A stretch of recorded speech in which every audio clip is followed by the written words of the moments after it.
Assalamualaikum warahmatullahi wabarakatuh. Nama saya Aris Setiawan. Saya kelas manajemen malam 3, NIM 19612274. Kali ini saya akan mengambil tema etika dalam sistem informasi, di mana masyarakat kita mulai perhatian terhadap etika, khususnya dalam dunia teknologi yang semakin canggih ini. Kesadaran bahwa komputer, HP, atau dunia teknologi ini dapat mengganggu hak privasi individu. Dan juga dalam dunia bisnis, salah satu alasan utamanya adalah masalah pembajakan. Namun, subjek etika komputer lebih dalam daripada hanya sekedar masalah privasi dan pembajakan. Etika dalam sistem informasi ini terbagi menjadi 4. Ada privasi, akurasi, properti, dan akses. Etika dalam sistem informasi. Mari kita fokus dari masalah akses. Masalahnya diantaranya berkaitan dengan informasi. Informasi apa seseorang berhak memperoleh dan bagaimana informasi dapat digunakan. Teknologi informasi diharapkan malah tidak menjadi halangan dalam melakukan pengaksesan terhadap informasi bagi kelompok ataupun orang-orang tertentu, tetapi justru untuk mendukung pengaksesan untuk semua pihak. Tidak ada privasi di sana, malah bisa diakses oleh semua orang yang seharusnya bisa dijadikan privasi. Kemudian hak akses informasi yang memang dipublikasikan seperti berita-berita, hasil penelitian, dan lain-lain.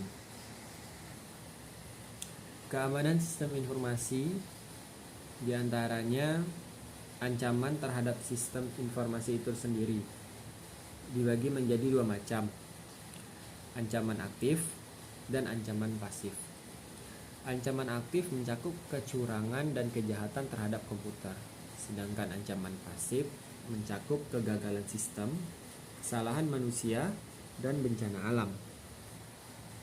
Contohnya kesalahan sistem, diantaranya virus. Virus ini ialah file yang harus diaktifkan guna menyebarkan dirinya.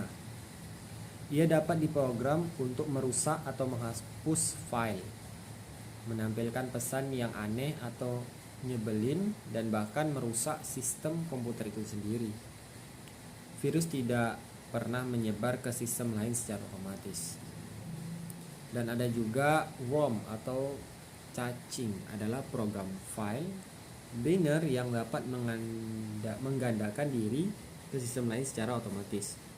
Perbedaannya dengan virus, jika virus membutuhkan bantuan manusia untuk memperluaskan dirinya, maka worm tidak. Contohnya, jika suatu jaringan LAN terkena suatu worm, maka seluruh komputer di jaringan tersebut akan terkena worm tersebut. Menurut Trojan Horse adalah program yang dibuat untuk menembus pengamanan komputer dan mengambil alih kendali komputer dari jarak jauh serta mencuri data penting seperti password, data kartu kredit, atau file rahasia lainnya.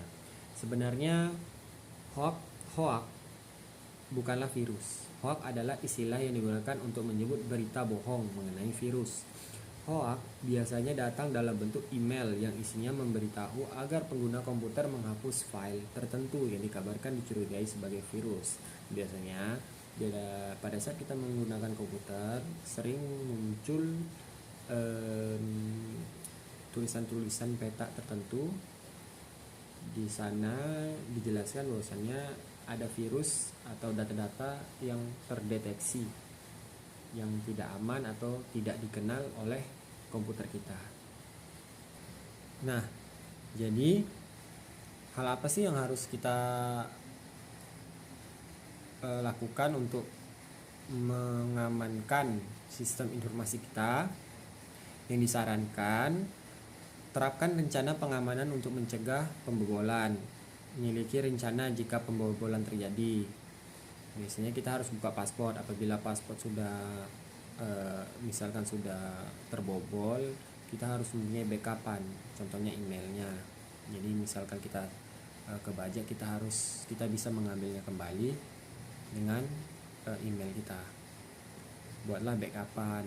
Hanya izinkan akses untuk pegawai tertentu. Ubah password secara teratur, mungkin 2 minggu sekali, atau sebulan sekali, atau 3 bulan sekali, tergantung kalian masing-masing. Yang penting teratur. Jagalah informasi yang tersimpan dengan aman. Gunakan software antivirus. Jadi dalam komputer harus menggunakan sistem antivirus agar virus terdeteksi.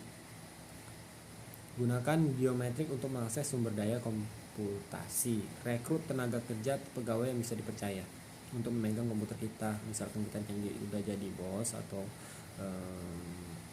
menjadi bos, atasan, kita harus bisa membackup komputer kita, sistem kita, atau data-data kita, dan juga mempercayakan seseorang untuk memegang data-data tersebut. Yang harusnya adalah orang yang harus kita bisa kasih kepercayaan sepenuhnya ya, jangan sembarang orang. Nah, untuk pencegahan virus tadi, diantaranya kita harus install software antivirus. Kemudian buat data cadangan, apabila nanti ada cadangan yang terhapus, kita ada backupannya.